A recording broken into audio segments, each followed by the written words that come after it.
Let's jump straight in. Peptic ulcers involve ulceration of the mucosa of the stomach, which we call a gastric ulcer, or of the duodenum, which we call a duodenal ulcer. Duodenal ulcers are more common.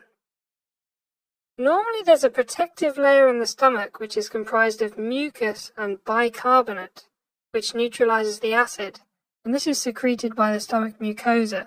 And this protective layer can be broken down by medications, such as steroids or non-steroidal anti-inflammatories like ibuprofen or naproxen, and a bacteria called Helicobacter pylori. There can also be an increase in stomach acid, which makes the stomach mucosa more prone to ulceration. An increased acid can be caused by stress, alcohol, excessive caffeine consumption, so too much tea and coffee, smoking, and spicy foods. So how do patients with peptic ulcers present? Well, a typical symptom is epigastric discomfort or pain, and they might have some tenderness to palpation in that area. They can have nausea and vomiting, dyspepsia, so all of the symptoms associated with indigestion. If they start bleeding from that ulcer, it can cause hematemesis, which is vomiting up blood, or it can cause coffee ground vomit, and coffee ground vomit is digested blood that's vomited out of the stomach. And also melena, which is tarry black stools caused by digested blood as it passes through the GI tract. If they have constant low-level bleeding from a gastric ulcer, this can cause an iron deficiency anemia.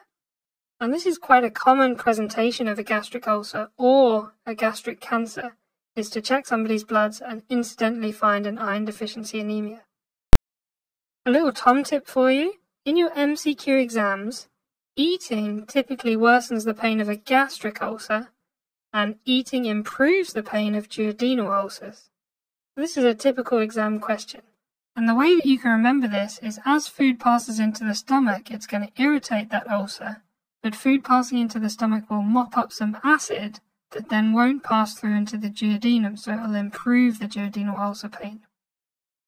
How do you manage gastric ulcers? Well, peptic ulcers need to be diagnosed first, and we do this with an endoscopy, so a camera test through the esophagus into the stomach and duodenum. During the endoscopy, they can do a rapid urease test, which is called a CLO test, and this can be performed to check for H. pylori. They'll also consider doing a biopsy during the endoscopy to exclude any cancer in that ulcer, as gastric cancer can look and present very similarly to a gastric ulcer.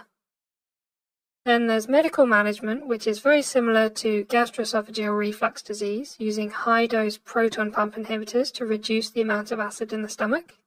And endoscopy can be used to monitor the ulcer to ensure that it heals and to assess for the development of further ulcers.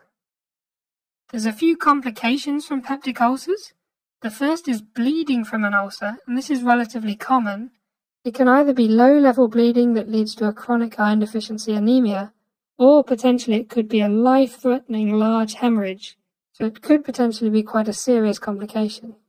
The next complication is perforation, and this is where the ulcer creates a hole in the stomach, and fluid from the stomach can leak out into the peritoneum, and this causes peritonitis and an acute abdomen. This is an emergency and requires urgent surgical repair, usually laparoscopic or by keyhole surgery. And the final complication we're going to talk about is scarring and strictures of the stomach and the mucosa. So as that ulcer heals, it turns into scar tissue. And this can lead to narrowing of the pylorus, which is the exit of the stomach, and cause difficulty in emptying the stomach into the duodenum. And this is known as pyloric stenosis. And this typically presents with upper abdominal pain, particularly distension, nausea and vomiting, reflux. And these symptoms particularly